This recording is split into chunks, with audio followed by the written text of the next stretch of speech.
আসন্ন পবিত্র ঈদুল আজহাকে সামনে রেখে কুরবানির পশুর চামড়ার নতুন মূল্য নির্ধারণ করেছে সরকার।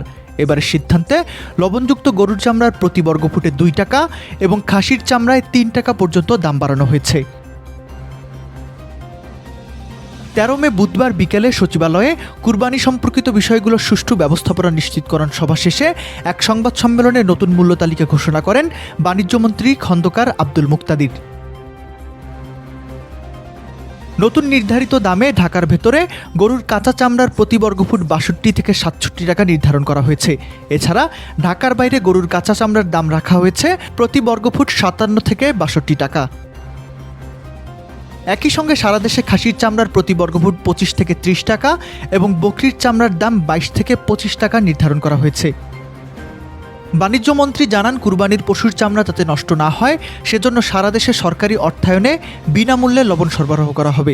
এজন্য ইতিমধ্যে 17 কোটি 60 লাখ টাকার লবণ কেনা হয়েছে। বাংলাদেশ ক্ষুদ্র ও কুটির শিল্প কর্পোরেশনের মাধ্যমে জেলা ও উপজেলা পর্যায়ে এই লবণ পৌঁছে দেওয়া হবে। সংশ্লিষ্টদের মতে সময়মতো লবণ সরবরাহ এবং চামড়ার ন্যায্য মূল্য নিশ্চিত করা গেলে চামড়া পাচার কমবে এবং জাতীয় অর্থনীতিতেও ইতিবাচক প্রভাব পড়বে।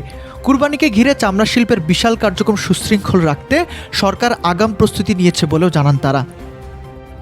দুর্নীতির কণ্ঠ, নিউজ ডেস্ক, ঢাকা।